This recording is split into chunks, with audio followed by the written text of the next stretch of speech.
Senator Cassidy. Hey, Mr. Secretary, thank you for being here. Really appreciate it. Mr. Secretary, I want to start off with something called historic tax credits. Your hometown, Charleston, I suspect, has used HTCs. One of my hometowns, New Orleans, really took some buildings which had historic significance, catalytic upon redevelopment, into making an area of the town that was declining into something which was vibrant. I think I've seen that there's a 5-to-1 ratio of federal investment. So you put up $1, you get $5 leveraged in private investment in terms of the revitalization of a community.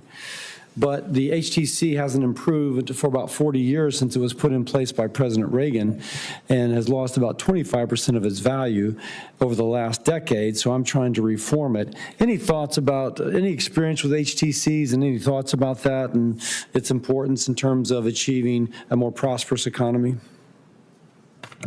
Sir, I have seen since my childhood, Charleston go from a small coastal town to the #1 tourist attraction in America, or destination, for I think a record 10 years by travel magazines. So I agree with you, and my team would be happy to work with you on technical assistance for modifications and how to make this better and increase that multiplier effect. Sounds great. From your lips to the chairman's ears.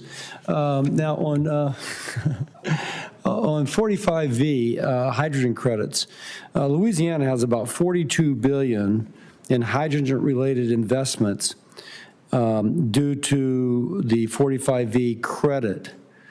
But the Biden administration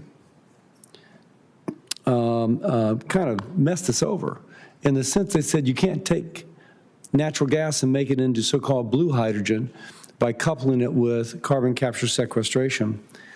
And so this is just a request. If Congress maintains the 45V credit, can I ask you to commit to working with our office to address the kind of negative treatment that the previous administration did upon blue hydrogen, and something which industry really wants and is using in a variety of ways?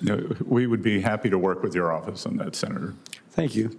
You may be familiar with the next from South Carolina, but there are some multi-generational forest landowners, and they will have a tree near the end of its life cycle of growing, ready to be chopped, maximal value, and then a hurricane goes through, a flooding event goes through, forest fire, you name it, and they lose the accumulated value of 20 years.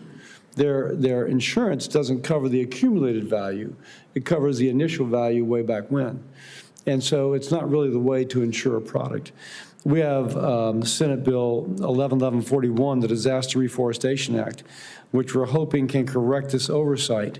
So as we face both wildfire and hurricane season, my request to you again is if you can help us get the technical assistance, advance this, and otherwise, if we can get it through Congress, help implement. Senator, I'm unfamiliar with that bill, but it makes sense that embedded gains should be insured, so my team will be happy to work with you. Thank you very much. One thing I've been very interested in is, and a different tact, is how our federal agencies are using computers, oftentimes with the computer language Cobalt. I studied Cobalt in 1979 at LSU. And the federal government's still using it. Like the federal government's the only industry that's still using Cobalt. And contracts are let, and 3 years later, the company which gets the contract has not fulfilled its contract.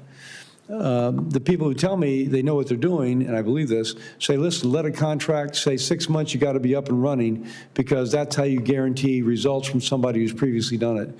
Can you give us an update on the kind of technical update occurring within Treasury? Senator, I learned Cobalt in 1980 in college also, and I will tell you that these tech updates are both shocking in their efficiency, but more shocking in the waste that has gone into them.